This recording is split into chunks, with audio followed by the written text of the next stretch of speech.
In this video, I want to show you how to connect your iPhone to your Canon TS4320 printer. I'll show you how to connect them, how to print, and also how to get the scan results from the scanner directly on your iPhone so you can share them, save them, do whatever you want.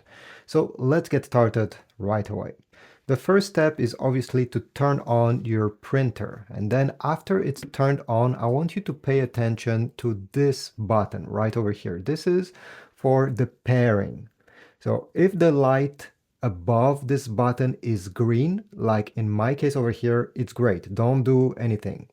If the light above the button is not lit up, you have to keep press this button during around 1 second so that light turns on. If it doesn't turn on, try to keep it pressed during 3 seconds. Great. Now go on your iPhone, open the App Store and search for the Canon Print app. Go over here, click the magnifying glass, type Canon Print and download the app. Go ahead and open it. Once you have opened the app, this is the main screen. It will ask you to search for an available printer.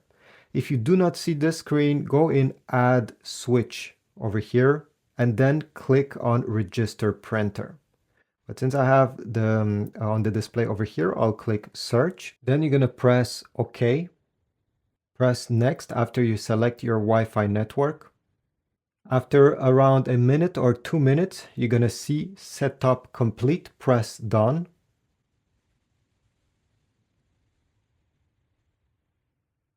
Now you have to wait again. It will add the printer since the printer is now connected to the same Wi-Fi network as your smartphone. It will ask you if you want to enable auto update, which means that every time that there is an update available, it will get installed on your printer. It's up to you to choose yes or no. It's a personal decision. Over here, you're going to press the X button on the top right corner. And as you see, the printer has been added to your iPhone app. It's online. Now let me show you how to print and how to scan.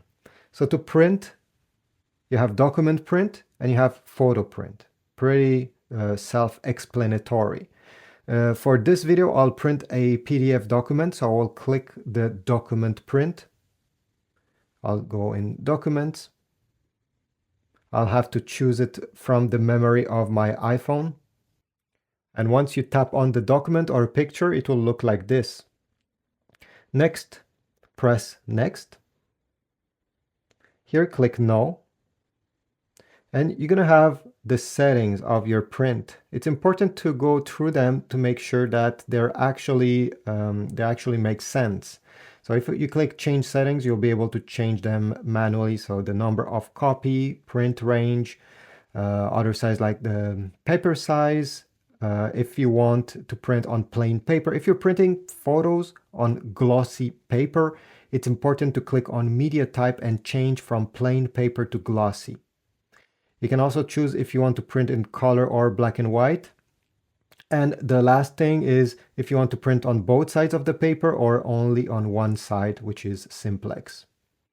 Once you're happy with these settings, press the print button. And then press OK. Do not exit this screen on your phone while it's printing. And here we go, we got our result. Now let me show you how to scan. So we'll input the document over here. If you notice on this scanner, the top left corner has an arrow pointing. And this is important. This is how we know how to align properly the paper. So take the document you want to scan, place it facing down, and then, with the top part of your document towards the left, you're going to align this corner of the document with the corner with an arrow. So make sure both of them are touching. This is how you know everything is properly aligned on this Canon printer. Close the lid, and on the app, you're going to press Scan. You're going to have a few settings you can change. So if you want to scan in color, black and white, the size of the document, stuff of this nature, you don't have much choices to be honest, but it's important that they're right. And press the scan button once you're ready. It will take around 12 seconds and the result will not be saved right away. I'll show you what to do once this screen disappears. You can continue scanning. So if your document has multiple pages, go ahead, insert the next page in the scanner and press scan, and you can have multiple pages in one single document. For this video, I will just scan this one. So from here, you're going to click on exit. And then from this page on the lower left side, you're going to see a square with an arrow. Tap on this. Select if you want to save it as a JPEG or as a PDF. This is a PDF document, so I'll select. I want it to be PDF, so I'll select use PDF. From here, you're going to have multiple options. You can share them with your favorite contacts of your iPhone, with your favorite apps. You can scroll horizontally. And then down below, you can, for example, print whatever you have just scanned or save to file. And this will save the file directly on the memory of your iPhone, so you can share it in the future or keep it this way. You have many different options. So thanks a lot for watching. If you found my video helpful and you want to support my channel, well, you can do two things. First of all, comment down below, tell me it was useful, and check my Amazon links down below. Every time you're shopping for some ink cartridges, some paper, or even a brand new printer, every time you go through those Amazon links, I get a very small commission from Amazon and it helps my channel. Subscribe, like, and have a beautiful day.